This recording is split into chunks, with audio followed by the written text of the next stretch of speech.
there's a coffee for everybody. We do a very light Kenya, and we do a very dark French roast. There's a place for every single roast, in my opinion, and there's somebody that wants to drink it. So we try to create a very spread out menu. Tasting different coffees and focusing on the details is fun, but can also be tiring.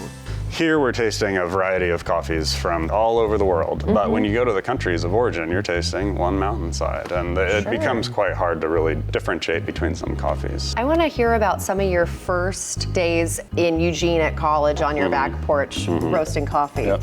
I had a popcorn popper. I was roasting coffee. We had a little alleyway, and there was no control on the popcorn popper. You plug it in and it smokes, and it was very burnt coffee. Really? Yes, very burnt. He has tasted hundreds and hundreds of coffees during what's called cupping, which he learned from one of the pioneers of specialty coffee roasting in the U.S. My uncle in Ashland, Oregon, was working at a retirement facility where Alfred Peet was retiring from Peet's Coffee. So he said, "Do you want to meet Alfred Peet?" And I was just like blown away. This guy's the legend. So I got to spend a lot of time with Alfred Peet training. We would taste in his kitchen on his ironing board. And it was just such an honor to be with him. We start with a dry aroma test when you smell the dry ground coffee. So we go down the line and smell them all first? Smelling, yeah. Okay, got it.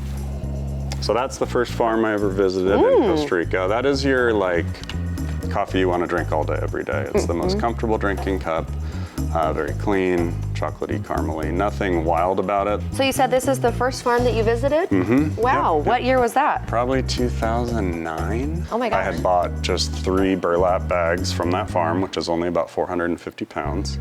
And they told me to come down and they'd pick me up at the airport. And they treated me just the same as anyone else, and now they're our largest green bean supplier. Cupping involves a few steps. We're gonna hit them with water and we're gonna let them sit for 4 minutes. Okay. And then after that, we will break the crust, and that is then considered the wet aroma. Okay. But all I do is I take the bottom of the spoon and treat it almost like a paintbrush, and I just kind of paint across the top of the cup with my nose on top of it, because the whole goal is to smell what you're breaking. So, Whoa, go I'll for show it. you right now. Yes, Yeah. please do. Now time to taste this cup of coffee. I'm gonna ask with drinking it or slurping it or whatever it is it like whiskey where you let it sit on your tongue and you breathe out something? Is there a process to that part? I think the slurping does spread it across your taste buds and you're breathing in it at that point. So I think there's a lot of value to doing that, but it is kind of intimidating. Yes. I don't have quite the slurp you do. That's right. But yeah, this is basic. This is quality control. We do it almost every week in the warehouse. After the cupping process, the beans are selected, purchased, and land at the headquarters in Bend where they're roasted and packaged. How many different varieties would you say that you have? 5 or 6 of the showcase, Okay. and those rotate. Probably every 2 months we're going to change out the showcase. Huh? And then we have 5 different mainstay coffees that are on the menu all year round. You as a roaster, that must be fun to get to play with throughout the year. I mean, you're Yes. probably just experimenting all the time. It's so fun. Like when I got to roast this coffee yesterday, everybody in here knew that I was like in my game and on it. It's kind of a rush because we only bought 75 pounds of this coffee. So it's a very small lot. It's high end, but I want to do him justice for what he has put into his coffees. You're also looking for the different roasts behind the coffees. I love coffees with a little acidity, and that can be like a citrus, or like I said, this La Bea has a little pineapple note to it. So that's kind of a tartness on the side of your tongue.